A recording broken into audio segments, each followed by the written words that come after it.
The first reading is from Numbers 11:24-30.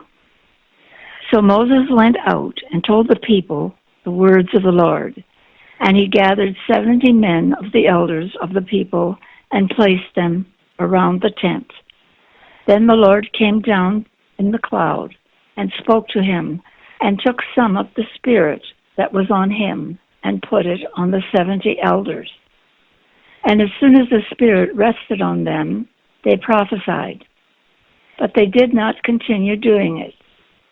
Now 2 men remained in the camp, one named Eldad and the other named Medad, and the Spirit rested on them.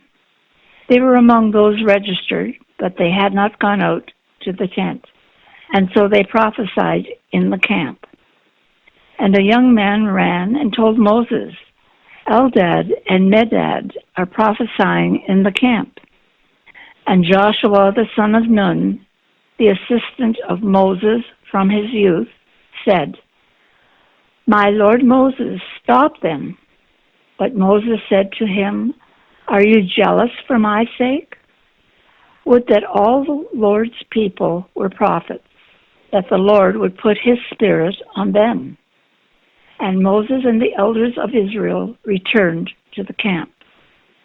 The psalm is from Psalm 25, 1-15. To you, O Lord, I lift up my soul. O my God, in you I trust. Let me not be put to shame. Let not my enemies exult over me. Indeed, none who wait for you shall be put to shame. They shall be ashamed who are wantonly treacherous. Make me to know your ways, O Lord. Teach me your paths.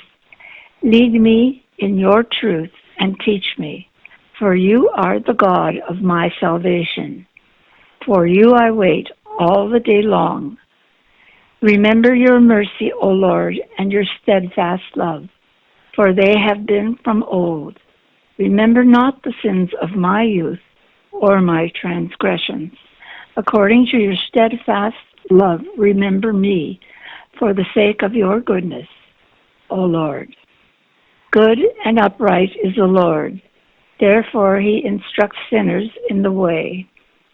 He leads the humble in what is right, and teaches the humble his way.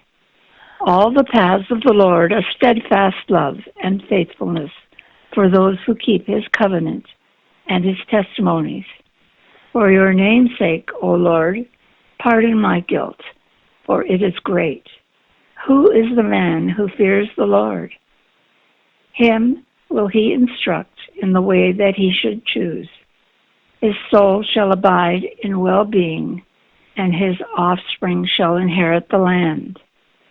The friendship of the Lord is for those who fear him, and he makes known to them his covenant. My eyes are ever toward the Lord, for he will pluck my feet out of the nets. The epistle reading is from Acts 2, 1-21. When the day of Pentecost arrived, they were all together in one place.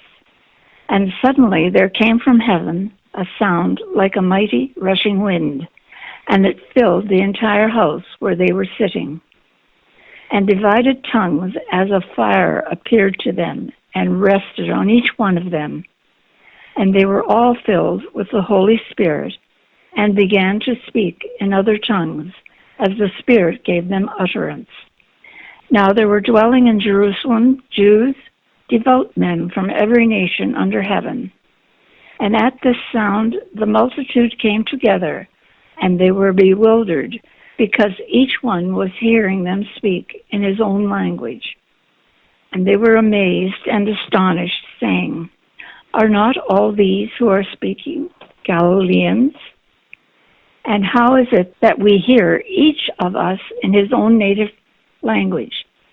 Parthians and Medes, and Emilites and residents of Mesopotamia, Judea and Cappadocia, Pontus and Asia, Phrygia and Pamphylia, Egypt and the parts of Libya belonging to Cyrene, and visitors from Rome, both Jews and proselytes, Cretians and Arabians. We hear them telling in our own tongues the mighty works of God. And all were amazed and perplexed, saying to one another, "What does this mean?" But others mocking said, "They are filled with new wine." But Peter, standing with the 11, lifted up his voice and addressed them, "Men of Judea and all who dwell in Jerusalem, let this be known to you, and give ear to my words. For these people are not drunk, as you suppose, since it is only the third hour of the day. But this is what was uttered through the prophet Joel.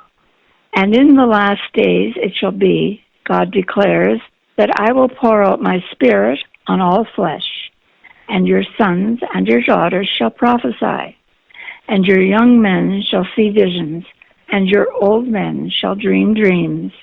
Even on my male servants and female servants in those days I will pour out my spirit, and they shall prophesy, and I will show wonders in the heavens above and signs on the earth below, blood and fire and vapor of smoke. The sun shall be turned to darkness and the moon to blood, before the day of the Lord comes, the great and magnificent day. And it shall come to pass that everyone who calls upon the name of the Lord shall be saved."